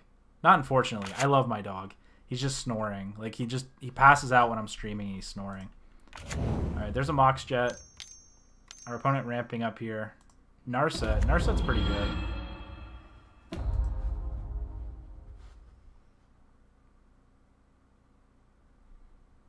Hopefully they don't have any enchantment removal or artifact removal in the main deck. That's what a lot of our deck ended up being.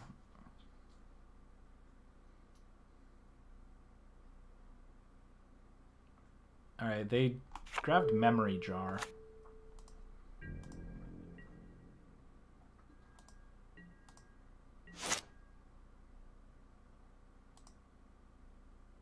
Alright, I'm going to take a risk here and...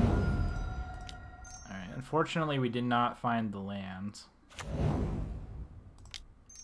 going to go ahead and activate Sensei's Top now.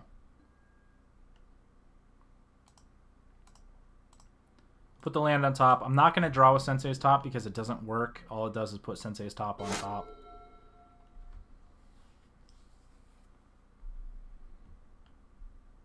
And our opponent has a Memory Jar here, so we'll see if we'll be able to get through this. Memory Jar plus Narset's pretty good here. Ooh, they have a Force of Negation now.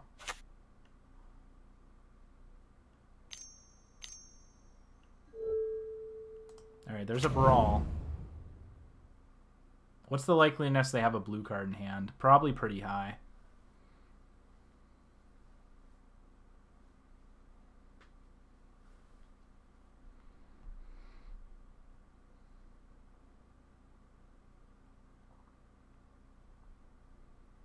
Alright, I think I want to take out this Narset this turn.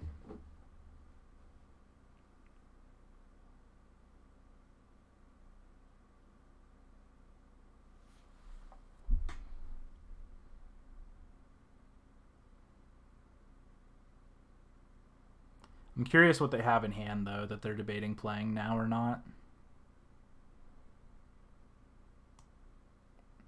Could they just be a Storm deck? Playing, like, Control until they can Storm off? Alright, maybe they can just Storm off this turn. Oh, okay, they won the play Memory Jar.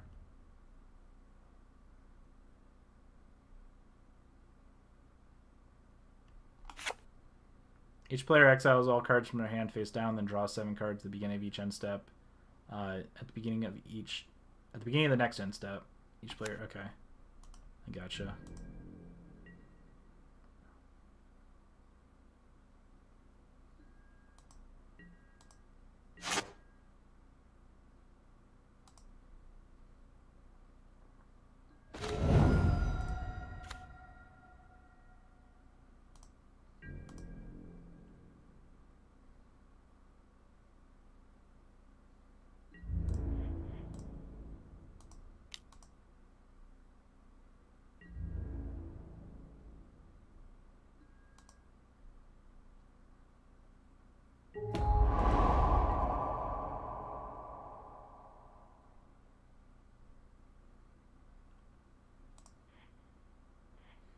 I kind of want to draw a card here and attempt the Sword of Light and Shadow. If they force negation it here, I think I'm fine with that. If they don't and it ends up on the battlefield, I think I'm even more fine with that. Yeah, so they get rid of Phyrexian, they minus that. The reason I did it in that order is because I want Sword of Feast and Famine to come down next turn. I think that's the better of the two swords. Even though they are playing... well, they're actually playing blue and red, not either of those colors, so... For some reason I thought we had the Body and Mind sword, but that's not correct. That's Light and Shadow. I like Feast and Famine here, though. Alright, so now we know don't know any cards in their hands. It's likely that they have... Okay. Oh, this is a good hand. I wish we had a... What happens then? Do we discard? Ooh, this can be good.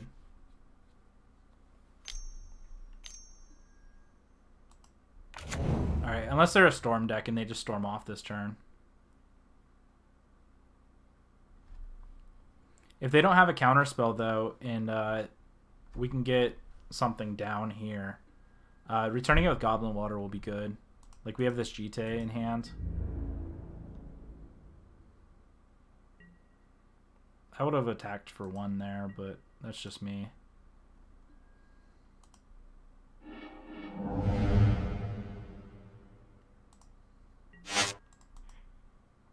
These sound effects are terrible. I'm sorry, everyone.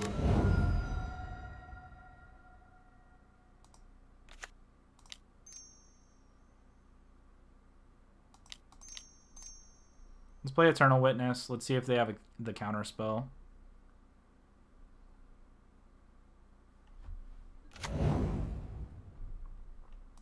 I think we're going to go ahead and get back top here.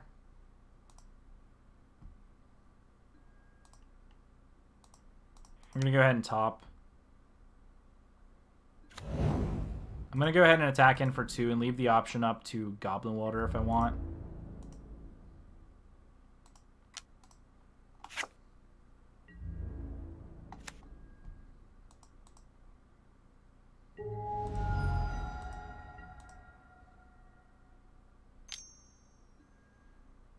Alright, they're going to Impulse here.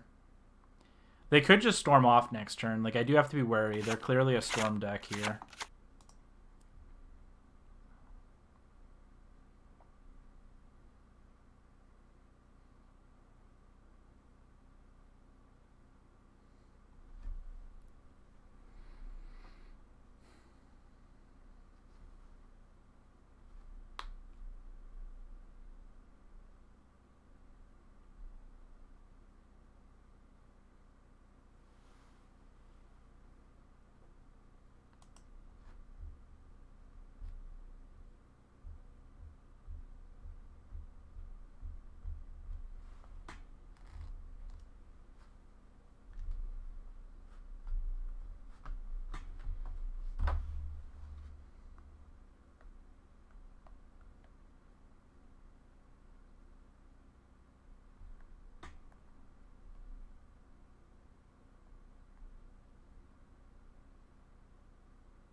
All right, so our opponent's debating on what to get here. They could, if they get something like a card that gives everything flashback, they could just storm off here.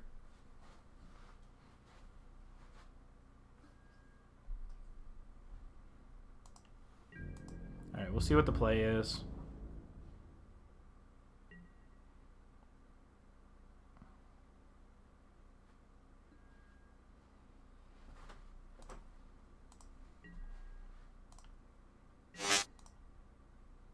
Alright, at our upkeep, though, I think I'm going to go ahead and Sensei's top. Look at the top of our library. Sweltering Sun's interesting. I think that's worse for us, though. So I think I'm just going to take a land here.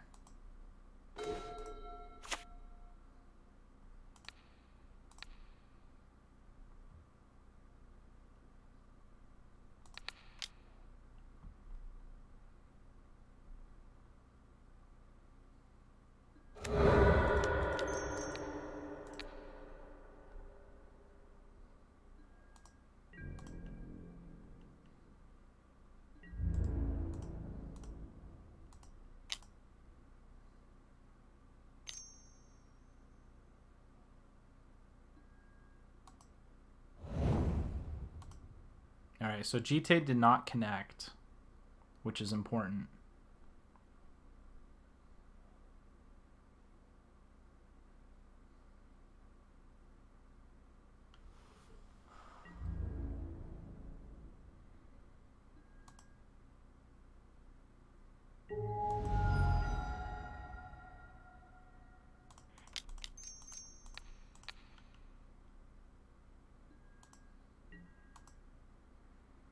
Alright, if they don't have another removal spell, it'd be nice to be able to... Alright, they're going to Mystical Tutor. So they likely can storm off this turn.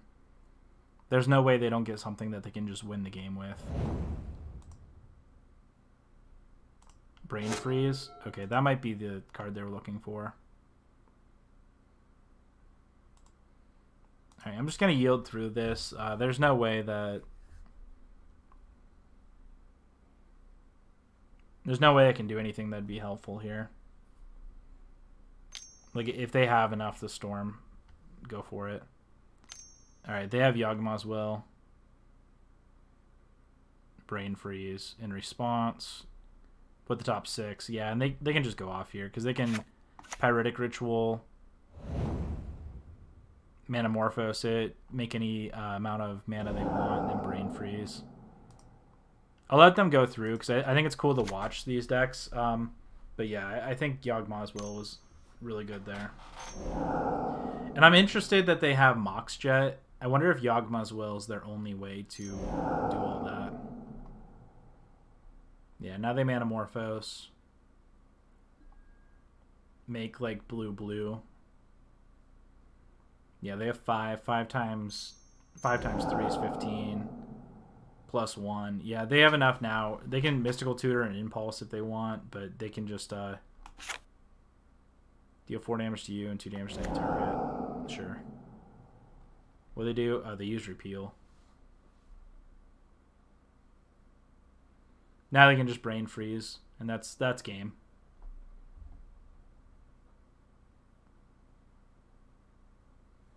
It's cool to see these decks go off, though. Vintage Cube's one of those where you want to watch it because it's actually pretty cool.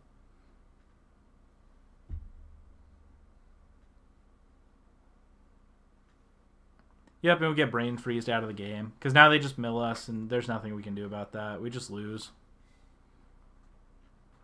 I could conceal information here if I wanted, but now they have access to our entire deck list. Alright, good game. Now they just pass the turn. They could even Impulse if they wanted, while they still have everything.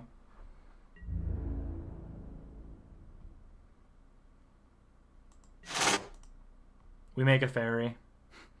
We make a Fairy and lose. We had the mulligan down the 5 this game also. Go the draw. Yep, and there we go. Alright, there's nothing we can do about that. So we do have Sulfuric Vortex. We can make them take 2 a turn. And just be a little more aggressive.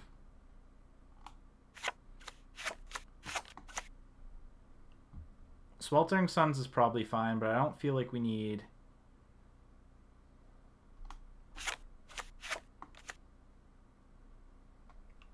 I don't know. It's probably fine. We have Regrowth here. We have Fast Spawn also. Zealous Conscripts. Yeah, so we just kind of want to...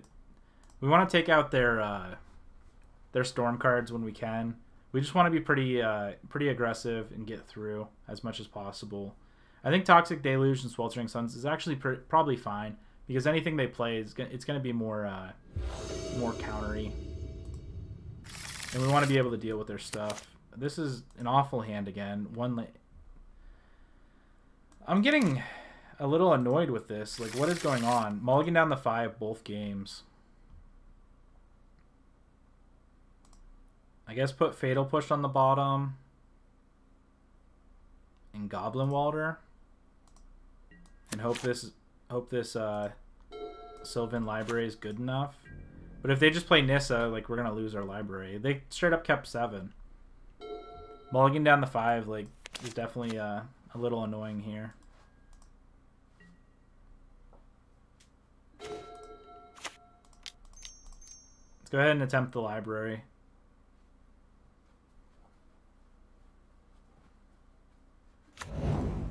Alright, library resolved, so we maybe at least can get back in this game a little bit.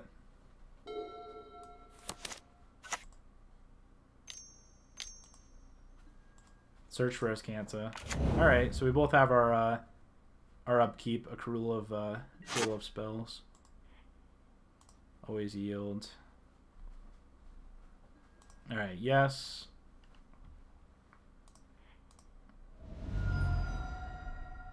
I kind of just want...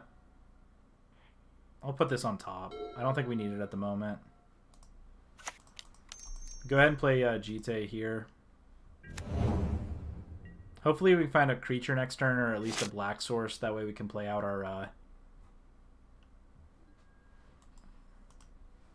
play out our Bitter Blossom.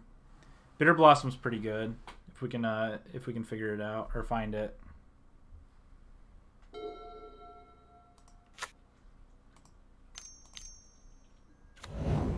Alright, there's Baral, so we want to kill Baral if we can. Alright, there's a black source.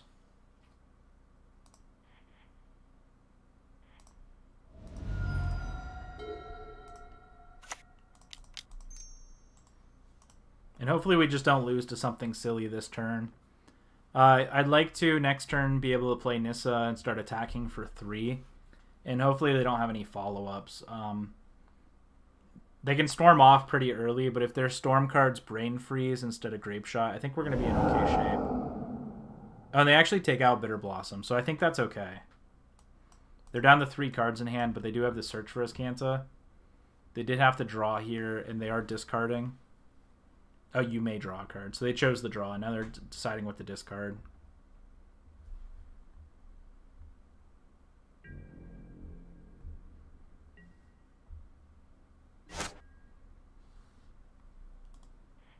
Alright, I'm just going to pass the turn here. They discarded Memory Jar, so that's a little interesting. Maybe that says something about their hand, though.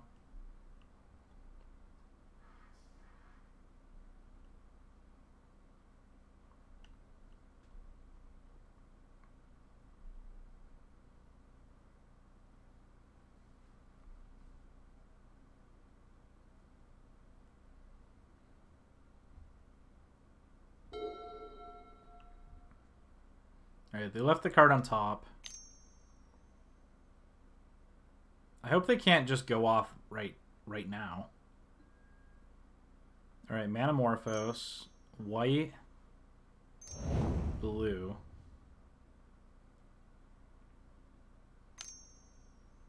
Black. Alright, Monastery Mentor. That's a pretty good one. Alright, we're getting hit for 2 here. Or 1, I mean, sorry.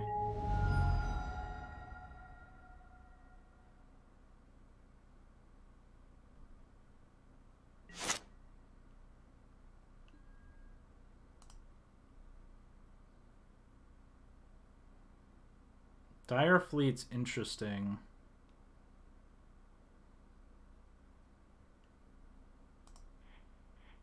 I'm going to put this on top, and I'm going to put that on top.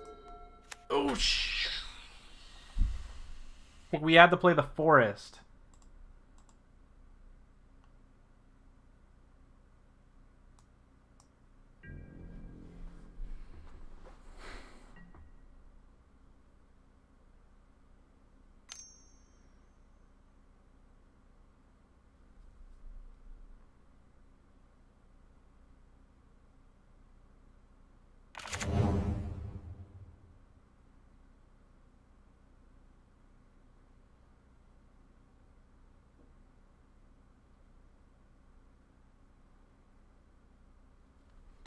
We could lose now because of this.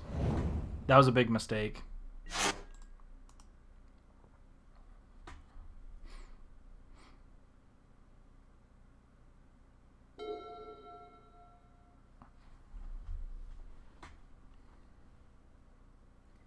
Start making mistakes at lunchtime. All right, there's a Lion's Eye Diamond.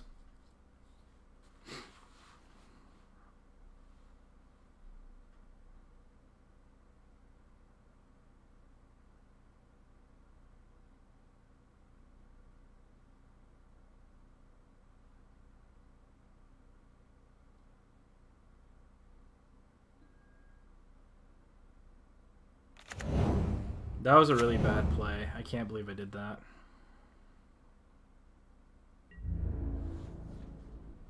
Attack in for 6. Yep. Something they wouldn't have done if they...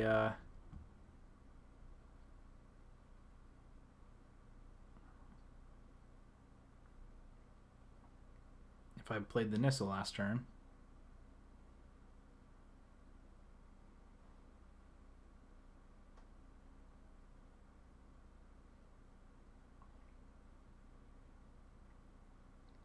This was really bad here.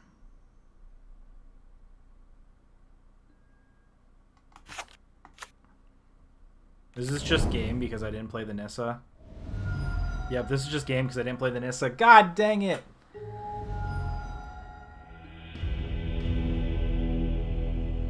Well, thank you all so much for watching. I apologize, I misplayed that. That was actually really, really rough for us. But thank you all so much for being here. Thank you so much for watching. I had fun, though. Vintage Cube's always one of those things that have fun, but you got to be careful. You got to play your cards right, and playing the wrong land can definitely hurt you in this game. Thank you all so much for watching, though. I think I'm going to call that an end of the stream. Thank you so much for watching. If you enjoyed today's video, please hit that like and subscribe button. Also, check out the description below for more Magic the Gathering content. This was Jordan with Crocodile MTG, and we will see you next time.